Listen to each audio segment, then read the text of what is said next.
علقت جرح المشاعر تبكي الأغلام، وبكينا وياهن على القسمة والحظ. نداوي جروح ناس ونسعد بناس، ومرات المشاكل يمنا تنفض. ومثل ما قلبك أبيض يا أبو الإحساس، عيش بروح بيض وقلب أمين.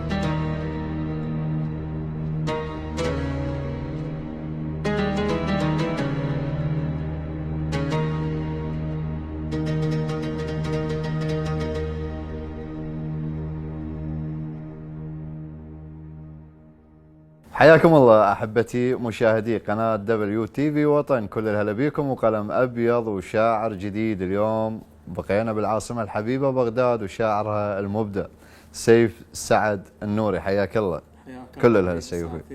بالمهل يا طيب. نورت. انت النور. حياك الله ويا مرحبا وهلا.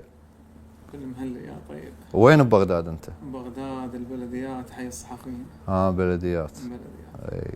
لنا ذكريات طيبه بهاي المنطقه الحلوه، هي وناسها حلوه بغداد. بناسها. اي حلوه، اي حلوه بناسها طيبين. اذا خيرناك تعوف بغداد وين تروح؟ مستحيل اعوف بغداد. انا جذور عماره يعني، بس تخيرنا اعوف بغداد مستحيل اعوف بغداد. يعني ما تحن للعماره مثلا؟ طبعا احنا كل بين فتره وفتره بالعماره. اي بس كجذور كسكني كشغلي كعملي بغداد. شنو تشتغل؟ أنا والله موظف بوزارة الكهرباء. إيه؟ كهرباء شلون عندكم؟ ماكو. لا بس مو مثلنا خلينا نحكيها للامانه. البصره احنا ما تنقطع. خير. بعد انتم الخير والبركه. الله يسلمك. بس ان شاء الله نطمح انه بغداد وباقي المحافظات ان شاء الله الكهرباء راح يصير بها تحسن. هسه اخاف يعتبر هذا التصريح على وزاره الكهرباء مو كبرنامج شعري. لا انت اكو تحسن ان شاء الله بالسنوات القادمه يا الله. ان شاء الله. الله يبشرك بالخير. حياك وهلا. انتميت الى منتدى اتحاد لو؟ والله يعني كانتماء يعني لحد الان ما عندي اي انتماء. ما عندك؟ بس يعني كاماسي كمهرجانات يعني حاضر، مشاركه اماسي، بس كانتماء ما منتمي. هذا اول لقاء رسمي لك؟ اول لقاء رسمي ومن خلالكم ان شاء الله. والله نتشرف بك. الله يحفظك. أنا احب الشعراء المبدعين انه يكون ظهورهم من برنامج قلم ابيض. اتشرف. اليوم اكيد الجمهور ان شاء الله راح يسمع قصائدك، يسمع ابداعك ان شاء الله. وشويه شويه تحب الشهره؟ والله كشهره صراحه احنا نحب الرساله توصل قبل الشهره. وانت تعرف هو الشعر هو رساله. صح.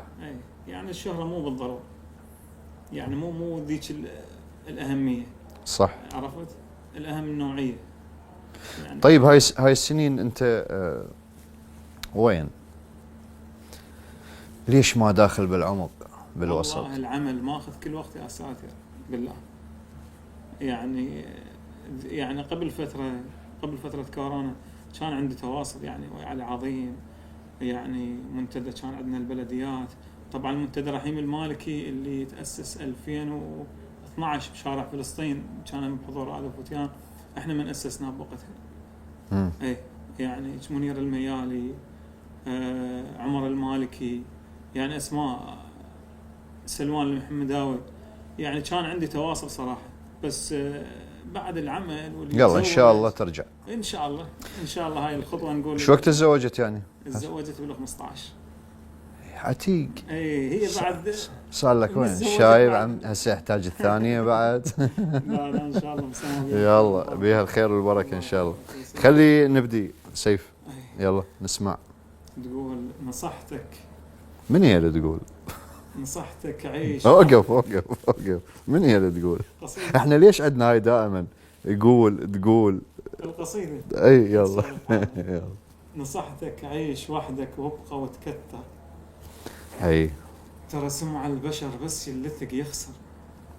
الله على الدخول. الله. نصحتك عيش وحدك وابقى وتكتر، ترى سمع البشر بس يلثق يخسر. واليمتى أحذرك بالك يجي سوق أبيض خام بس تنجاز الزفر. الله. نصحتك عيش وحدك وابقى وتكتر، ترى سمع البشر بس يلثق يخسر. واليمتى أحذرك بالك يجي سوق يا ابيض خام بس تنجاز تتزفر، وانا الكل سهل وياك رمشة عين. وعيشتك ملك وياي ومقدر، يا مغير اللي يشوفك سيد الديوان، ويحسدون عليك الغاشم مظهر. الله. ويحسدون عليك الغاشم مظهر، قل انت بشر لوحية مالت ريف، بس تقبل بوجه تقوم تتحصر، وعنادك كتن طلع بعد عميان. لا تاخذ بثارك لا تزيج انجر. الله. غير وافتهم دربك شنو وش تريد، ما تسلك بديره ولا يكض اكبر. ادري معاشرك لو عاشرت ناعور، قضيت العمر وياي بس تفتر. ادري معاشرك لو عاشرت ناعور، قضيت العمر وياي بس تفتر. واحتاجك نفس مخنوق واصل موت، وحتى بهيجي وياي تتاخر. وعلى الدموك تركض ركضة المحروق.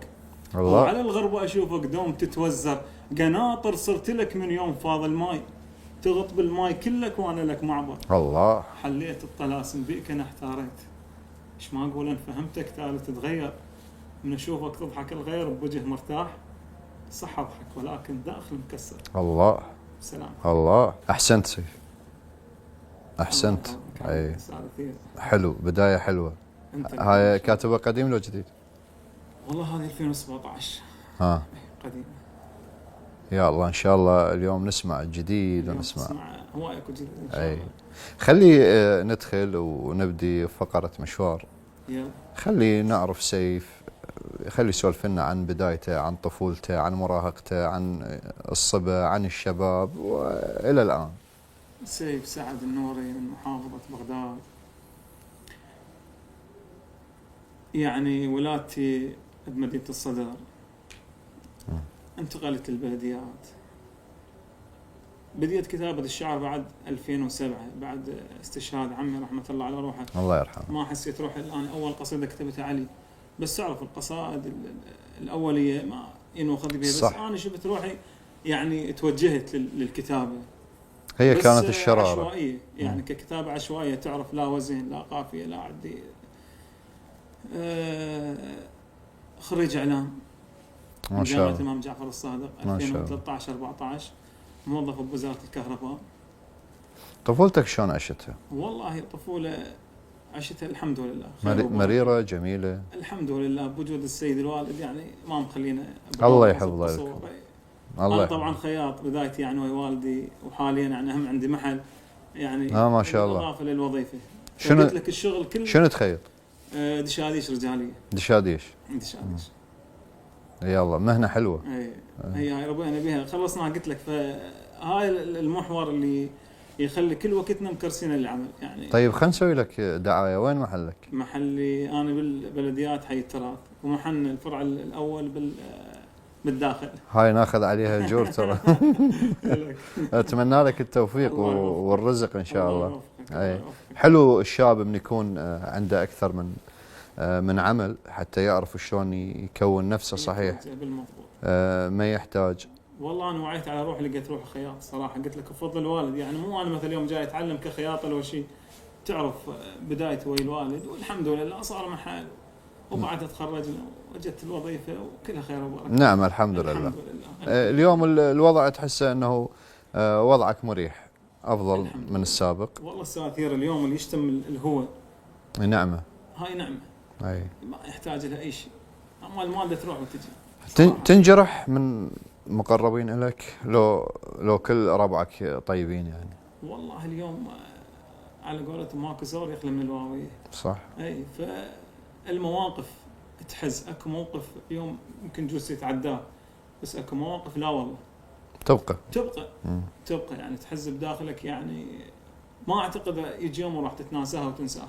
شنو الموقف اللي خلاك تكتب قصيده باللا شعور؟ والله كموقف احنا نبدي نخلي القصيده هسه لو بعد قصدت عادي سولفها. نسولفها يعني. صراحه انا عندي ولد صديقي يعني واخوي، فتره من الفترات يعني صار زعل، بس زعل من خلال ناس وصلوا كلام يعني كلام من طرف واحد. كانت عندنا فاتحه بوقتها يعني مصاب. المهم فاجيت للفاتحه يعني اسلم حالي حال العالم. فهو كان موجود، قام وسلمت عليه صراحه، بس سلامه مال متردد، سلم يعني بعد العالم كلها واقفه قبل قاعد، يعني اكو فد هذا الموقف الصراحه اللي ما ينسي. وعلى ضوء يعني كتبت قصيده: حتى لو زعلان لا ترد السلام، زحمه بالديوان تسحب ايدك، هي عيب وتنحسب فشله عليك، وانت ما مجبور تكسر صيتك. أي. انت واجهني وذا بي القصور، ببيتي ما تقرب العين ببيتك، بنادم انا واغلط بكل لحظه عام، ليش تكسر جنح لما جيتك؟ الله. هي حصتها الزلم وجه الرجال، صح. مقابل وتستلم حقك بيدك، صحيح. موش غير يدولبك والمقفى عيب، وانت ما مجبور تكسر صيتك. حتى لو زعلان لا ترد السلام، زحمه بالديوان تسحب ايدك، هيبه ردتك والعلو يمك يطول، والشموخ يصير يم هدمك فتق، بجيب انج داخل وشل برضاك، انا ردتك من تطب تلصم حلق، الله. انا ردت قبالك الما يستحون الوصلوا لك بالكذب، وين الصدق؟ صوت مو بيه ولا ذب عليك، هاي وادمنا تحب اللي يفترق. اي بالله. هي مثل الماي لو طاح على قاع ما تكض منهم فقط بس اللبق، خابزك بيدي وعرفك مو صديق، انت تاخذ بالحكي، خابزك بيدي وعرفك مو صديق، انت تاخذ بالحكي وانا احترق. الله. وهذا طبعك وانا شحكي على السراء، عاجنك بيدي وعرفك مو عشق، وكلها فدوه، وردتك بصدر المضيف، وانت ما مجبور تكسر صيتك. حتى لو زعلان لا ترد السلام، زحمه بالديوان تسحب ايدك، والله لو مو صاحبي ما احكي بيك وما اذكرنك ولا حتى بكتم، وهذا هو لساني لو هدر عليك بين العباسه قصه ويلصم، ولا تفكر يوم بي وارجع عليك الخشبه ما ترجع اذا صارت فحم، وانت دقتك شو عليك تحسبها ريش، قوه اهضمها لان ما تنهضم، وحيل شايب وانت دقتك مو رجيف، هي كله وطاحت بنص العظم، وانا عارفنك درب بس عكس دوم، زفه العريس تفرق على اللطم، وكلها فدوه، وردتك بصدر المضيف، وانت ما مجبور تكسر صيتك. الله. حتى لو زعلان لا ترد السلام، زحمه بالديوان تسحب ايدك. الله. الله عليك. اي حلو من يمر بيك موقف. المواقف هذا واحد من عده مواقف. منو تخليه يراجع قصيدتك اذا تكتبها؟ يعني يشوف لك اخطاء القصيده، اخفاقاتها، وزنها، وضعها، منو؟ والله عندي كان يعني سابقا يعني سلمان المحمداوي، يعني عندي منير الميالي، يعني حيدر البيضاني، يعني تعرف احنا خلينا نقول بدايه واحده. نعم. حيدر هلي كان في وقتها. هسه بالوقت الحالي والله من يراجع لك قصيدة؟ الحالي صراحه يعني قلت لك هالفتره انا مبتعد. يعني تكتب منك الكيفك؟ ايوه، لا مو من الكيف، ما كل يوم كتابه من الكيف يعني، بس كاحتكاك اليوم مبتعد عن لا القصد اليوم من كتبتها زين تجي تعرضها رأسا للإعلام أو تسمعها؟ لا طبعا خاض بها إشكال بها كذا شيء أكيد، شيء أكيد، يعني أنت اليوم تعرف كل قصيدة تكتبها مستحيل تطلع بها مثل ما هي. طبعا هاي نخليها سيف هاي من خلالك. أنا أتمنى الشاعر لا يتعالى، يعني خلي من يكتب قصيدة ما أبي هالشيء، بالعكس أنه أسمحها للأقدم مني، الأفهم من عندي، تمام؟ حتى أنا ليش مثلا أنحرج؟ ممكن أنا عندي توارد وما أدري بيه، طبعا ممكن عندي بيت خطأ بالوزن. هسه مو مثلبة يعني تكون على الشاعر، لأنه الشاعر معرض أنه يخطأ. طبعا. تمام، يخطأ بوزن، يخطأ صح. بصورة، يخطأ بتوارد، يخطأ بهواي أشياء بالمضبوط. ولكن للقادم يكون له أفضل، يعني يكون مستميت. بالمضبوط. الأبوذية تكتبها لو لا؟ يكتب الأبوذية. أسمع لي منك اثنين وارجع أخذ فاصل وارجع لك. يا لاه بجاه كل من جاه عنداه، ترد والفت تركنا بغيظ عنداه. اللي يريد الآه والله شلون عنداه، ومحمد من نجرها الثور بيه. اوف هيجي كزبر موش جلد الفوق، شحماي خطفني ومن خطفني الموت. شحماي جبت له الروج وانا بشول، شحماي بوقت جفني من اشيل الطيح هديه. الله الله عليك. الله. يلا خليني اخذ لك فاصل. يلا راحتك. احبتي فاصل قصير ونرجع لكم. ومرات العشق مثل القصيدة يكتبها بوجع ويموت شاعر،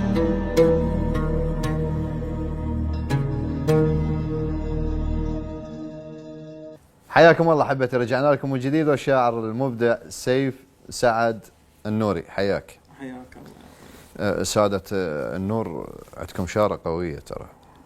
بعد احنا نقول بيئة السيد نور.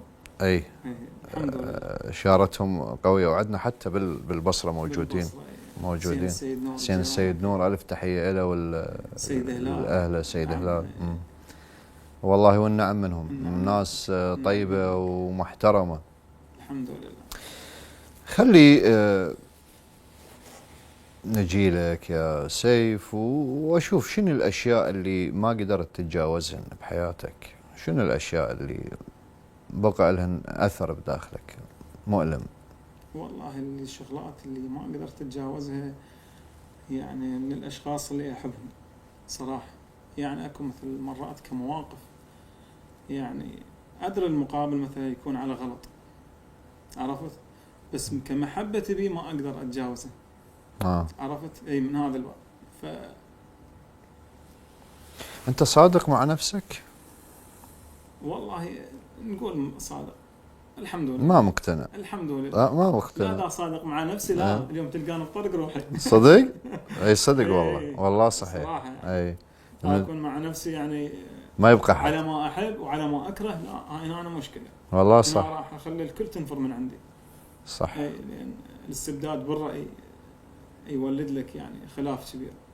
صحيح. اليوم نقول الامام علي يقول الزم شلون والله العصا من الوسط، او لا تكن لين فتعصر ولا تكن صلب فتكسر. فاحنا حلو الانسان يوازن اموره. طيب ماذا تحب على الصعيد الشخصي؟ شو تحب؟ يعني من كل شيء، شنو الاشياء اللي تحبها بحياتك؟ تحققت ما تحققت؟ يعني هو الموضوع هواية يعني شغلات، مثلا يعني اليوم انت الانسان النقي انت هو يفرض عليك محبته. يعني الانسان صاحب الموقف الحلو ياك يفرض عليك محبته. يعني على صعيد الشعر، يعني تعرف عندنا ميول اكثر من شاعر، عرفت يعني. لمن تميل؟ يعني احنا اول بدايتي، يعني اول ما بديت اسمع مثلا سمير صبيح، عطا السعيدي، الله يرحمهم، رحمة الله على أرواحهم، سعد محمد الحسن. بعد 2008 2009 بعد إيهاب المالكي أخذ مساحة، يعني هذا الخيقاني، شعراء أسماء ميثم فالح صراحة، يعني أخذوا هواي. يعني تسمع أغاني؟ أسمع أغاني. لمن تسمع؟ يعني أسمع الياس خضر، سعد بن جابر. ذاقتك على القديم. حسن بريسة. الله. التمثيل من يشدك؟ والله كتمثيل اياد راضي، رغم يعني اغلب المشاهد اللي يمثلها خلينا نقول فكاهية يعني، بس عنده تمثيل جدا مو طبيعي. يعني انا شايفه كمسرح. كاظم القريشي، يعني والاسماء الطول، بس انا صراحه من جانب التمثيل ما عندي ذاك الميول. اي اذا مو شاعر شو تصير؟ والله شو يصير يعني ما اعرف. يعني شنو عندك هوايه غير الشعر؟ والله الهوايه يعني هي بس كهوايه الشعر يعني، واللي بعدها يعني كرة القدم. طيب اذا جينا للرياضه بما انه ذكرتها، زين، شنو هم اثنين لا يقومون عندي لا يقعدون. شنو؟ الريال والزوراء. ريال وزوراء. ما يعني تحب اصحاب الدريس الابيض؟ ها بعدين اليوم جايك الابيض. والله صحيح حلوين. اثنينهم حلوين، الزوراء والريال. اكو وجه مقارنه بين الزوراء والريال؟ كمقارنه ما اكو، بس كميول احكي لك يعني. تعرف هذا نادي محلي، هذا نادي اوروبي، يعني لا تريد تقارن فما اكو مقارنه. صح. اي بس قلت لك الميول يعني من زمان. انا الوالد يشجع الزوراء. اي وعلى ضوء بعد خطيت خطأ. طيب ولا هو التشجيع فشي يعني لا اراد، يعني مو اليوم والدك يشجع انت شجع. صح، ما له شغل، ما له علاقه. هو كميول يعني. صحيح. طيب خلينا نسمع قصيده سيف. نسمع قصيده. تقول قالوا له عنك نسي، بس المعزة بقت واستوطنت روحي، وصح انجرح لو غبت، بس انا حيل استلذيل منك جروحي. الله. عديت يا صدف قوة اريدك تجي، وتمثلت ناسي، بس المصيبة القلب متخذك احساسه. الله. وكل ليلة اريدك تجي، واركض على صورتك تشبقني واحضنها، يا صورتك تنشهق وتفضلت على الهوى شاي انت منها. الله. صدقني مو مقتنع، لا انا رب المصر تطلع المنعد، وبالقوة صافح قمت، والوحد بدونك انا الضرير البقى لي يستعش عيونك. الله. وبالقوة اصافح قمت، والوحد بدونك انا الضرير البقى اللي يستعش عيونك، وانا اللي مضيع الحكي ويدور شلونك. الله. انا اللي مضيع الحكي ويدور شلون؟ ويدور شلونك، وبالقوة شيل الجدم والباقي طرق النفس. لو تمرني بحلم انهض على رسومك، وانا العدل لو تجي، وانا اللي يموت بدونك. راسلني قابل كذب، مرسالك تنطر وشقن حروفك، وانا تركت النهر والسحبت جروفك. الله. الله. هو هيك الحكي للعاشقك كلش، مو انا من تبتعد عنك يدير الوجه، انا اللي كض الشعر بجفوفه ويملش. اوه. هو هيك الحكي للعاشقك الله. كلش، هو هيك الحكي للعاشقك كلش، مو انا من تبتعد عنك يدير الوجه، انا اللي كض الشعر بجفوفه ويملش.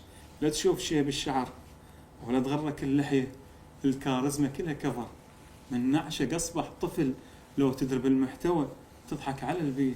الله. انا اللي اعاني السلف بس انت يجرالك، وانا الله. اللي بشح النظر وعيونه تبرالك. الله يا ضحكتك، والله يا عيونك، انت الوحيد اللي ما ارهم بدونك، الله. انت الوحيد اللي ما اكل يشوفونك. وسلام. الله. هيك مأثر بيك؟ الله عليك. ها مأثر بيك هيك؟ وايد. صدق؟ يستاهل. شنو رأيك بالحب؟ احلى شيء. هم؟ احلى شيء. حلو؟ والله عندي قاعده السادة اليوم، او عن تجربه، يعني انت اليوم من تحب تقبل لا تتمرض وكل شيء ما يصير بيك. حتى ما تمرض؟ والله ما تتمرض صراحه. زين اذا هو اللي تحبه يمرضك شلون؟ بعد هو هلا بالمرض. ها؟ هلا بالمرض. لا والله. والله العظيم. حتى المرض منه حلو. إيه. مرات اقول بخير، حتى الطبيبي، اي. حتى السلد بالآه منك حبيبي. الله. الله. إيه.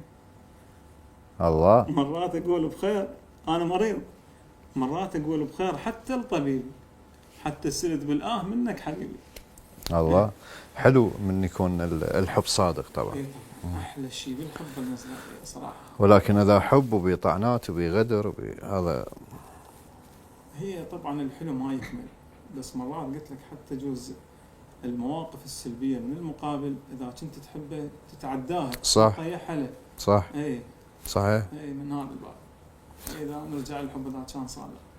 طيب اذا اراد السيف يرجع الوقت، لا فتره من عمره يرجعها. والله خلينا بالامر. ها يعني تريد. الماضي لا خير لي. ها والله ما اريد نرجع. ما تريد ترجع له. يعني ان شاء الله تطمح تقول القادم احلى. ان شاء الله القادم احسن. يا الله. يلا اخذ منك قصيده واخذ لك فاصل. ان شاء الله. يا درب الصدق جنك تطمرد،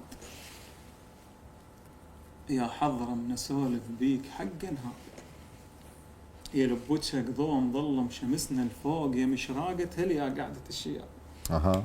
يا عذيب من شمك عد هيك الياس، ومن ملقاك افصل ملقى كل من حاب، يا البيك التوارد جنك صغير، يا ابو طبع اللي يكزبر جسمه من حطاب، يا شفاف الضوء من الضوج ظل ما يعيش، حرام ومن خطيتك هندس بسرداب، يا درب الماء إذا مريت ليش نموت وتتراكض عليك الضمية والمشخاب. اها. يا الخصرك شطب ريحان، والمقرود لو شافك تميل الشوفة صمتها، من مديدي على خصرك كل أغرق بيك، الله الله. يا مايل يغور قديره يا خنياب، يا الخليته هن الدور ويا الشال، موش انت على وجهه قضيم موش حجاب، يا الصغيرون بس بيك السهل مقروض، الله من الله وحبان المهام صعاب. الله. سلام. هاي مو لهجتك لو راجع للعمارة. والله هي لهجتنا. هاي رجعت بيها انت ببغداد وين؟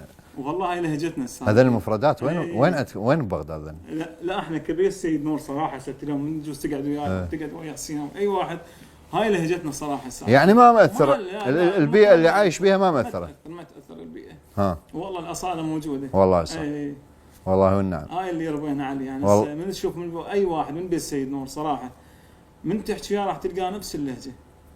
يعني صح. لهجه العماره. ليش؟ لان احنا كلنا عماره.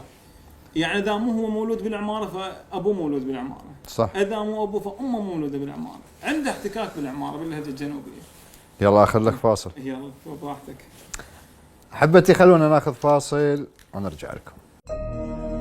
ومرات العشق مثل القصيدة يصير يكتبها بوجع ويموت شاعر.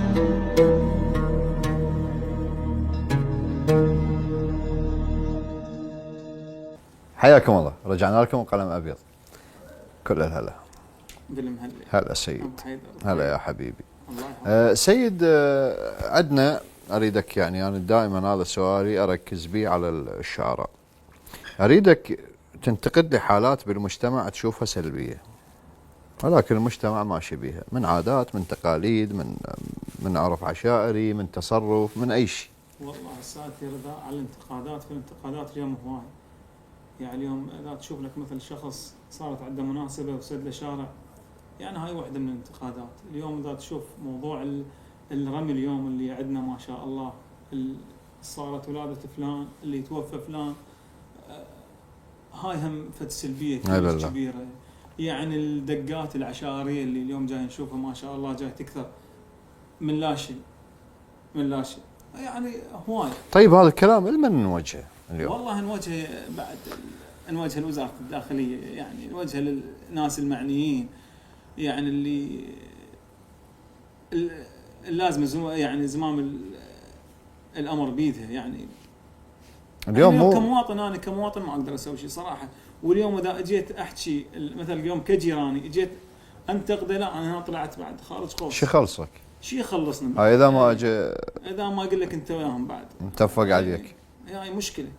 هاي يعني الحالات اللي نتمنى نخلص منها. هاي لازم انا اقول لك، اول شخص اللي يمشي بيها هو الانسان نفسه، انه يبتعد عن هذا التصرف السيء. بعدين انه عندك شيوخ عشائر المفروض تعاقب وتحاسب. المفروض مو زين السالفه. من بعدها الحكومه عشان مع احترامات لهم جميعا. يعني انت اليوم خلي توففت قامه يعني من الوجهاء. يعني اسالك بالله انتم بالبصره ما راح يصير عندكم رمي؟ لا، موجوده بكل المناطق. رحمه على والديك. زين احنا اليوم نتمنى من يعني شيوخ العشائر، يعني الاجلاء، يعني يكون يقللون من هذا الموضوع. هو مو يقللون، المفروض يعني ينتهي. بس. طيب هو هسه اللي يرمي هو اعتراض على رب العالمين لو شنو؟ انا ما جاي ادري. والله ما انا صراحه ما متوصل الحل لهذا. يعني شخص توفى. يعني المنتخب رمى، يعني صارت فد موضوع رمى، فاز مرشح رمى. ايش عجب ما كتبت على هيك مواضيع؟ مو المفروض اليوم احنا كشعراء انه نكتب؟ والله استنقد استاذ ثياب صراحه. يعني اذا كتبت بهذا الموضوع استنقد. يعني ما يرضى. اليوم اللي نريد نحث يكون تنتهي هاي الظاهره. والله ان شاء الله ان شاء الله. زين.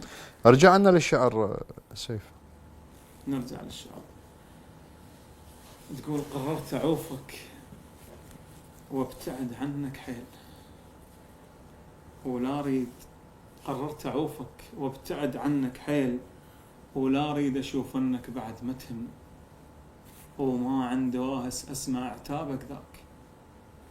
مليت كلش والكلام يغثني. هذا رايد تجي تلقاني فاتح ديوان، ترحل اتركك والقرار يخصني. رايد نعوفك ابشر، ومن اليوم ثق بمحمد ما اريدك فكني. تجرحني واسكت ما اقول لك مجروح، وتلكمني عمدا ما قلت تلكمني. الله. عشت بحرب وياك، حصت المصيوب، خسران طالع وانت بس تغني. ولكن من كثر ما بيه خليت جروح، قمت انا اشوف السالفه توجعني. الله الله. من كثر ما بيه خليت جروح، قمت انا اشوف السالفه توجعني. سنين خلصت بس مراضاك، غرقان ويدك بالغم يجذبني. ويلي. البسمه ترست وجهي وانا بلياك، وانا بوجودك ما موجد سني. اعظم قرار الماخذ اللي عفتك بيه، وش اللي بعشرتك وانت بس ضغطني. جرعتك وانا عارف سوالفك مره، يا سم الحياة ضاقك الضره. الله. يا عقرب واللي يجيسك ينكتل ملدوغ، شبكتك وانا عارف بشبقتك خطره. الله. شجان وعفت ما يلا واترجاك، شجان وعفت ما يلا واترجاك، وعرفك صبخه لو عصرك ولا قطره. الله. سلامتك.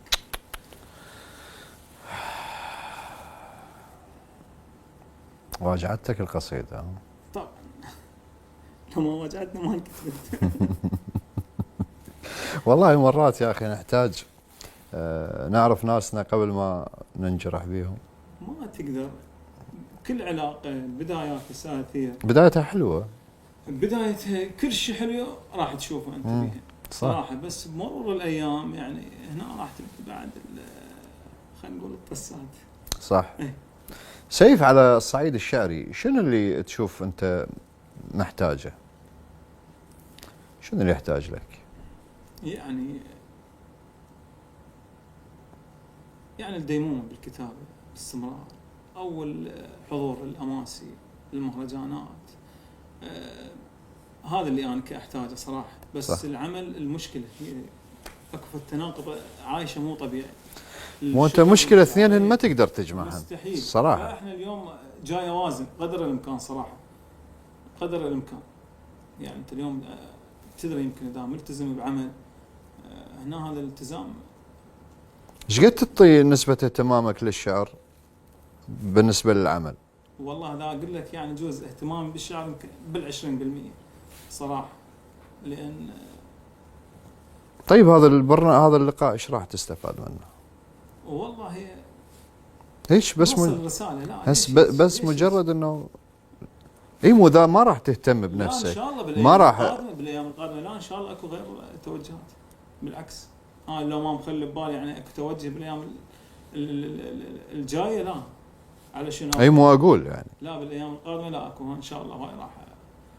يا الله اكيد احنا نتمنى لكم انه ان شاء الله والتسهيل بعد في دولة. الله يسهل. الله يحفظك. يلا بعد ما سولفنا خلينا نسمع. تقول عايفني وعرفتك واضح هواي، ملامح وجهك انقلب السوالف. عايفني ايه وعرفتك واضح هواي، ملامح وجهك انقلبت سوالف. خرس اعذارك اش ما بيها تبرير، تحكي اش ما تسكت هالمواقف.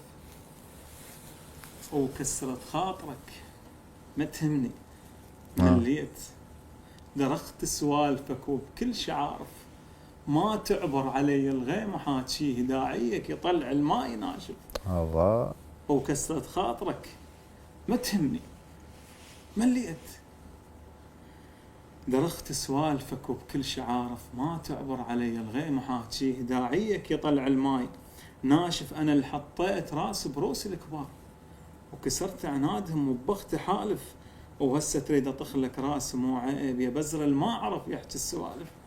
هسه تريد اطخلك راسي مو عيب، يا بزرل ما عرف يحكي السوالف. خاب انت تجي وتريد احاكيك وانزل راسي لك وبكلمه اسف. قبل تتمنى وجه الشوفه لو طيف، هسه تدير وجهك منه خايف. قبل تتمنى وجهي اي والله تشوفه لو طيف، هسه تدير وجهك منه خايف. فهمتك حافظك لو غيبا سنين، ما ترجع وعرفك غير شايف. وانا طبعك عرفت شلون ابريك، ملامح وجهك انقلب السوالف. الله. خرس اعذارك ايش ما بيها تبرير، تحكي ايش ما سكتها المواقف. الله الله الله الله. رأيي الشخصي، رأيك الشخصي اليوم أفضل شخصية تشوفها منو؟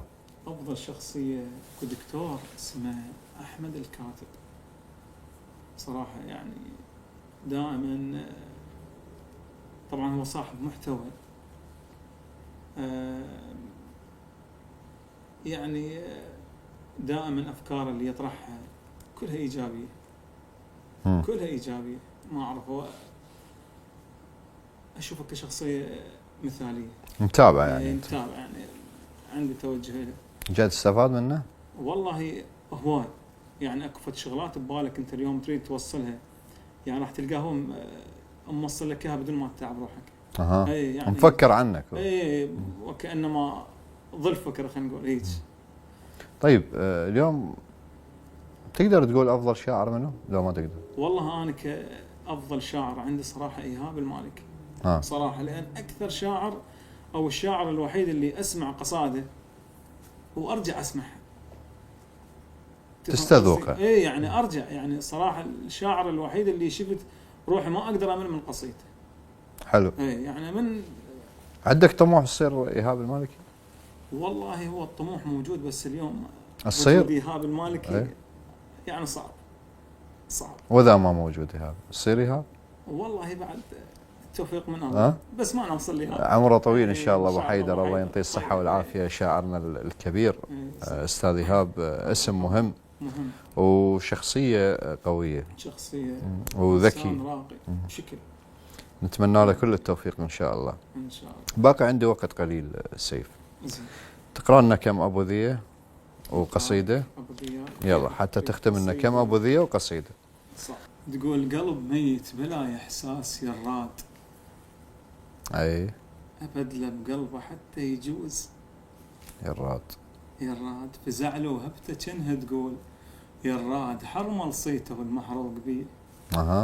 الحمد لله من الهجران كفناه النفان وقمت احس وجودي، كفناه المتت بيده وتركنا بغير، كفناه دب تراب صمو هاي هي. الله عليل لشوفتك هدواي، طب ليش تجيبه ونار منك عود، طب ليش العوادل من دروا ودقوا، طب ليش طرمان وحفلهم صار بيه. الله نروح للقصيده. نروح للقصيده بدون ما اسولف، راح اخليه يسولف حاله. تقول استغرب كنت لو حق سلبوه.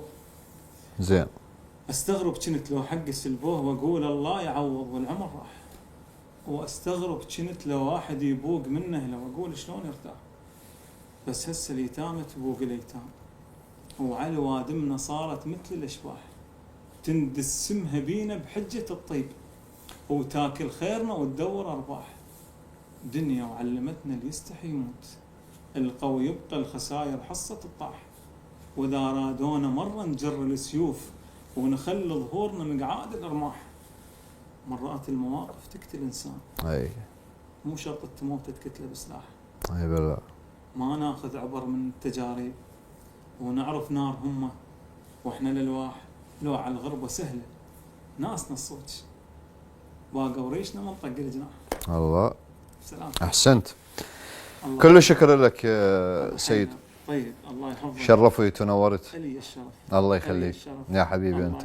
الله يسلمك حبيبي. الله يسلمك يا حبيبي، كل الشكر. الله يسلمك. احبتي، وصلنا لختام حلقتنا لهذا اليوم مع الشاعر المبدع سيف سعد النوري.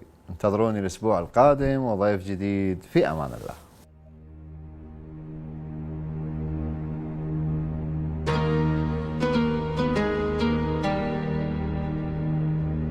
علقت جرح المشاعر تبكي الأغلام، وبكينا وياهن على القسمة والحظ، نداوي جروح ناس ونسعد بناس، ومرات المشاكل يمنا تنفض، ومثل ما قلبك أبيض يا أبو الإحساس، عيش بروح بيض وقلب أمين.